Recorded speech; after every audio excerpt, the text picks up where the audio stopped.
Lots of activity at the S-Range test facility in Kiruna, Sweden last June as the ExoMars team prepared for important parachute drop tests.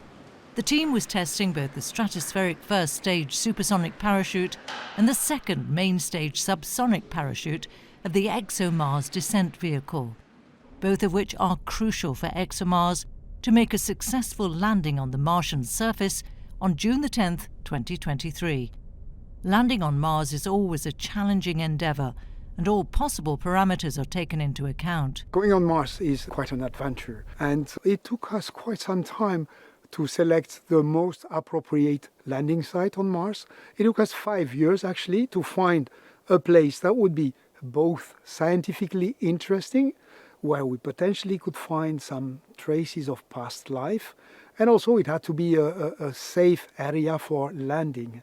One of the complexity of landing on Mars is related to the thin atmosphere, and therefore, in order to land safely and have all the deployment sequence fitting into the altitude that we have available for braking, we had to select a landing site that has an elevation rather low compared to the average elevation of the surface of Mars. We have selected the Oxia Planum landing site that is at an elevation of minus 2.8 kilometers.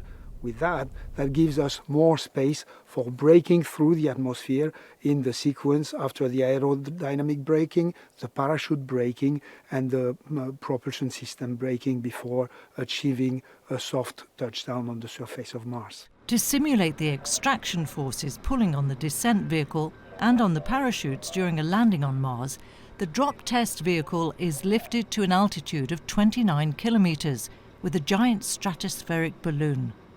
Once released, a pilot chute is deployed to pull out the parachute.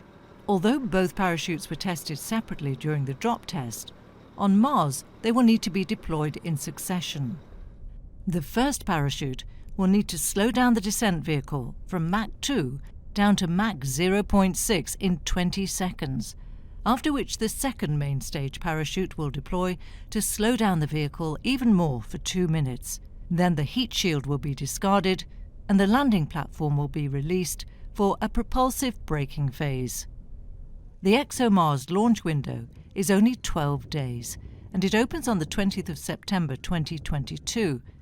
Then the mission will be launched on top of a Proton-M rocket from the Baikonur Cosmodrome. So the ExoMars spacecraft composite is composed of a carrier module, a descent module, a landing platform, and the rover module.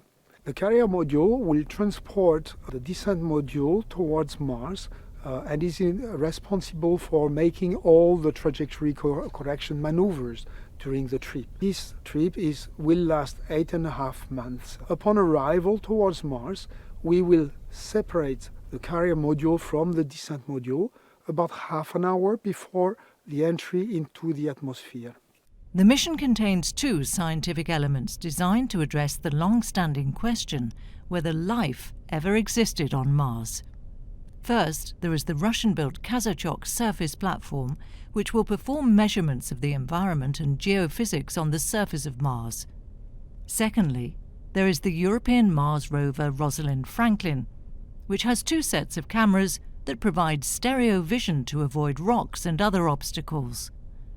Each of its flexible metallic wheels can be driven independently, and when the wheels get stuck, it can revert to wheel walking to get back on solid terrain.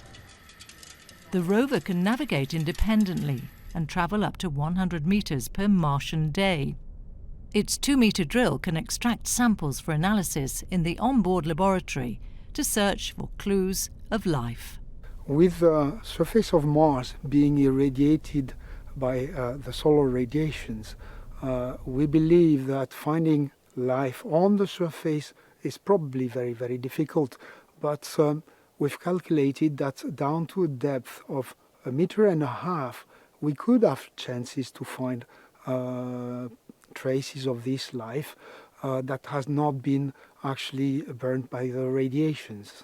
So that's why on board the ExoMars rover, Rosalind Franklin, we have installed this drill that will be able to drill into the surface of Mars down to a depth of 2 meters. That's the deepest depth at which one has ever drilled on Mars. So we will do this drilling and try to extract some samples for analysis on board. ExoMars is an essential next step for ESA in the field of robotic space exploration, as it will provide key technology on landing, moving around and sample collection on Mars and other planets. Later, a Mars sample return mission will even bring samples back to Earth for further analysis. By visiting our closest neighbour, we will also learn more about our own solar system and the habitability potential of other planets.